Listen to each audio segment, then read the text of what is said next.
Welcome to Fun and Games Side Quests. Every episode is a different host sharing a video game they love and why they love it.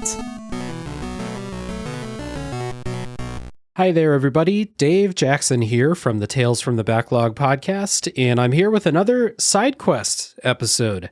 See, what happens is I live in the crawl space underneath the Fun and Games podcaster house, and every now and then Matt and or Jeff will open up the latch and yell at me, "Hey, Dave, time for another side quest." And I say, okay, let's do it. Today, I'm here to talk about Pathologic 2. Pathologic 2 is a survival game developed by Icepick Lodge. It was published by tinyBuild for PC, PS4, and Xbox One in 2019.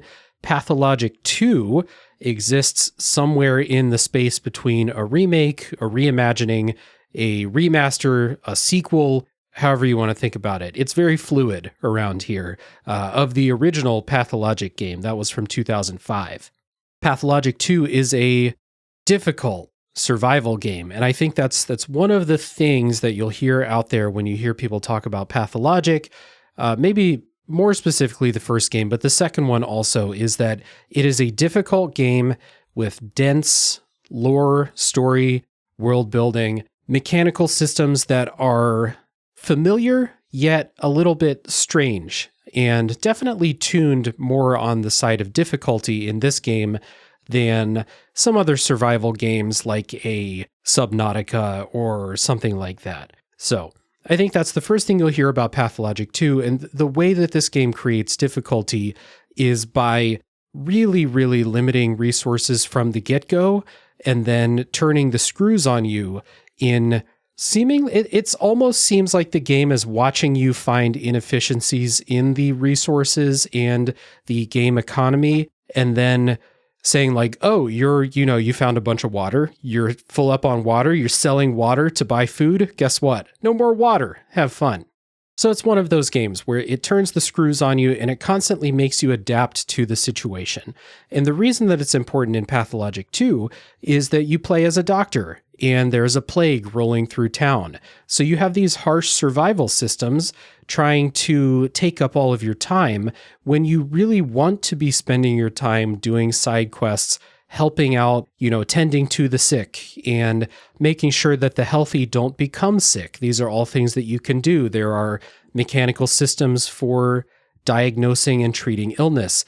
There are mechanical systems for helping boost immunity so that your healthy friends, NPCs around town, don't fall sick. But all the while you're trying to take care of everybody, the game economy, the resources, the survival meters are all bearing down on you super hard. And so this is a game that forces you into tough, emergent decisions. And it's something that is very confident on the game's part. This game is not afraid to let you miss content. It's not afraid to put you in unwinnable situations if you don't plan well. For example, when I was playing, I had to reload a save from about 3 hours prior because I got infected, ran out of money, ran out of food, and just found myself in an unwinnable situation. So I reloaded, I went back, I made better choices, and then I found myself in a bit of a position of surplus, and that felt really good for like 15 minutes until it all disappeared because I got a little bit too cocky. Hey, I'll have 2 pieces of cheese with dinner, please. So that's the type of game that it is. It puts you in these situations and makes you make all of these difficult, emergent choices. No 2 playthroughs of Pathologic 2 are going to go exactly the same way, especially if you get a couple of different people together. And it is a game where you can play it with maybe knowledge from a prior playthrough and do better this time. So it's not a game that you can't master, but it is a game that when you're first getting to grips with it, it has all of these neat little ways that it turns the screws on you. And I really respect the decision. I respect the commitment to making a difficult experience. And what it leads to is a bunch of really interesting themes that tie in with the story and the mechanics. We always hear about ludonarrative dissonance in video games, but how about some ludonarrative consonance for once? This is a game that's going to test how much of a good person do you think you can be when faced with food shortages, water shortages, an infection, limited medicine, limited resources, and most importantly, limited time. How are you going to choose to spend your time? I know that you want to go maybe help out the sick people. I know that you want to go maybe help out your friends. But if you do that, you're going to run out of food yourself. So you may have to make some selfish decisions along the way. And this is a game, again, that's not afraid to put you in those terrible situations. And I really, really respect that. Now, I say it's a really difficult game. It's not impossible by any means. I don't even really play survival games, so maybe it was harder for me than a survival game veteran, but it is a tough game. There are difficulty options in there. You can set a bunch of sliders. You can set how quickly do I want my hunger meter to fill up? How quickly do I want my thirst meter to fill up? Stuff like that. So there are concessions that the developer made, but also you can kind of tell like the mindset of the developers by what I'm about to say. When they added in the difficulty sliders to make the game easier, they also added sliders to make the game harder. And there's an interview with them where they're just kind of cackling at the idea of people making this game harder on themselves. And all of those situations, those fun situations that people will find themselves in. So that's the gameplay of Pathologic 2. It is a survival game. It is a brutal game. It's very difficult, but very rewarding to find your way through it and come out the end with a playthrough that feels entirely your own. Who did you choose to spend time with? Who could you afford to spend time with? Who did you choose to spend those precious resources on? And who was there at the end? Now I want to talk a little bit about the story of Pathologic 2, because if the gameplay systems sounded interesting, well, buckle up, because the story and presentation of this game is even more so interesting. The game takes place in a small, unnamed town on the steppe, and this is a Russian developer, so when we say steppe, I mean S-T-E-P-P-E, the steppe. It is reminiscent of like a 20th century European town, but it's surrounded by this steppe culture and this fusion of this kind of new age technology. When I say new age, I mean 20th century technology mixed in with all of the rich lore and traditions, superstitions, rituals, mysticism, and other, miscellaneous beliefs of the people in the steppe culture. So we have a little bit of a colonialist theme going on here as well, and how these two cultures intermingle, how they don't. And your character, Artemy Barak, also known as the Haruspex, who is one of the 3 playable characters in the first Pathologic game, your character finds yourself kind of in the middle of these two cultures. You have roots with the steppe people, but you have spent the last several years in the city studying medicine until you're summoned home by your father with a very cryptic note that says, "Please come home, great difficulties are coming." So you go home, you get on the train, you're heading back home. When you get home, you're jumped by 3 people at the train station. You kill them in self-defense, so now the entire town hates you. And so you have a lot of things going on when you get back. You can reconnect with the steppe culture. You can kind of reintegrate with your friends that are in the town from childhood. You have to clear your name because you killed 3 people and everyone's mad at you. And also, your father was murdered the day before you got home. So you can also pursue your father's murderer. Oh, and one other small tidbit. There's a plague that's sweeping through the town that is extremely deadly. And that is another kind of survival game pressure that you'll be dealing with, is these infected zones, trying to boost your immunity, trying not to get infected yourself, and of course, maybe helping people out if you have the time. There's a lot of stuff that you can pursue in this game. Something cool about it is you can kind of pick what you want to pursue. The win condition, to beat Pathologic 2, you don't have to do any of these things. You don't have to save anybody. You don't have to find your father's murderer. You don't have to make people in town like you. You don't have to reintegrate with anybody.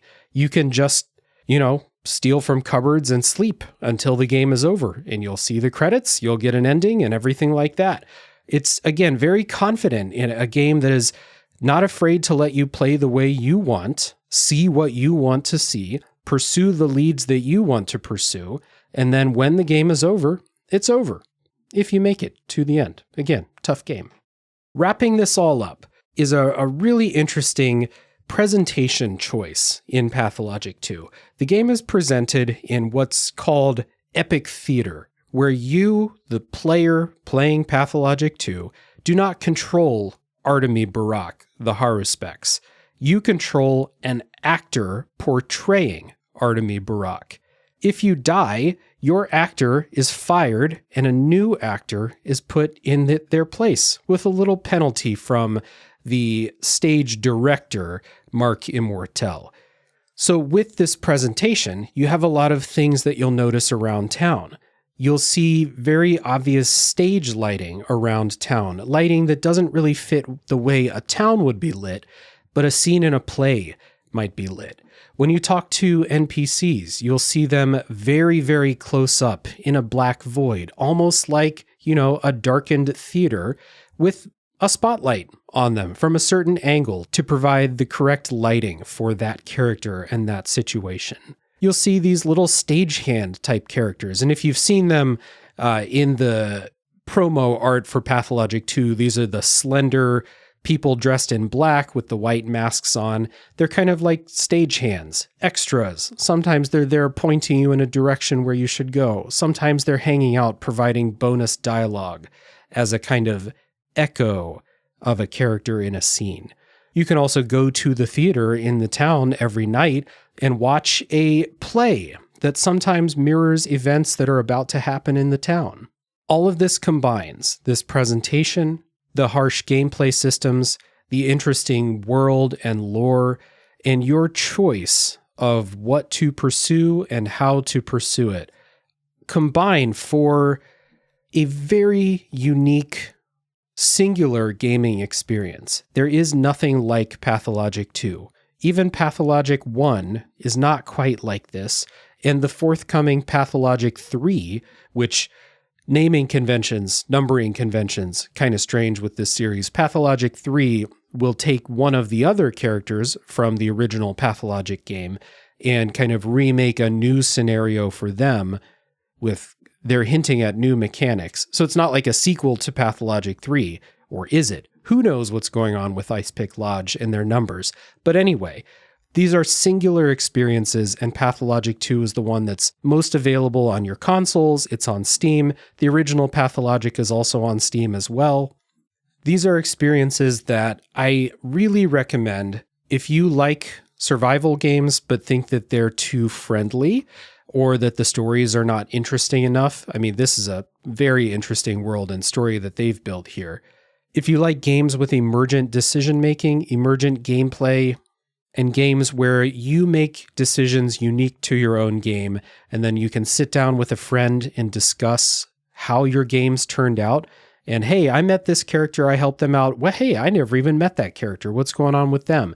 Hey, I found this weird place where you drink magic blood.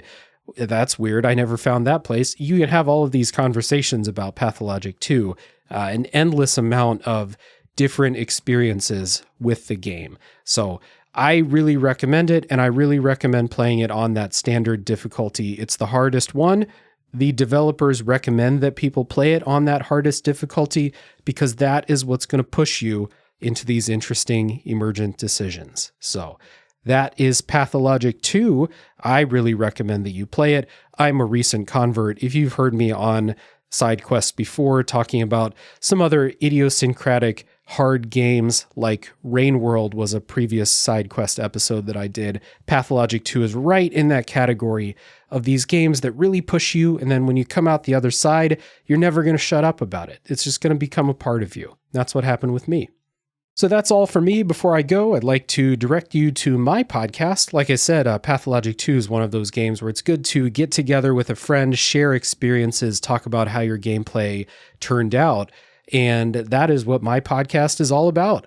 I have a show called Tales from the Backlog. Every episode is one game in depth, talking about our experiences with the mechanics, the stories, the presentation elements, and all of those things. There are no spoilers in my podcast for a while. Then we yell at you that spoilers are coming. We don't yell. Sometimes we don't yell. We're nice. We tell you when spoilers are coming. After that point, we dig into thematic material, analyze those things, have a bit of a deeper conversation about mostly story. Pathologic 2 is one of those coming in the future where we'll talk about the different ways that our playthroughs diverged. So that's Tales from the Backlog. Your friendly Fun and Games podcast hosts Matt and Jeff have both been on my podcast before. So if you want a good place to start, you can start with those. Otherwise, find a game that you have played and want to hear an analysis of, or find a game you haven't played, you want to hear some interesting chat about it without spoilers. My podcast is for you too. Again, that's called Tales from the Backlog. You can find it anywhere you listen to podcasts. And as always, happy gaming.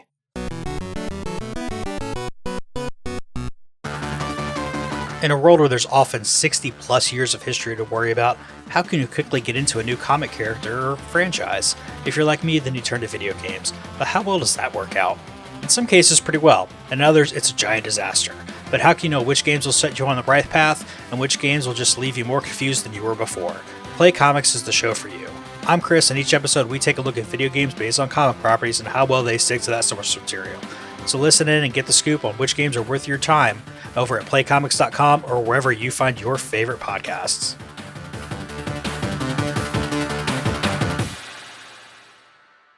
CPOV. CertainPOV.com.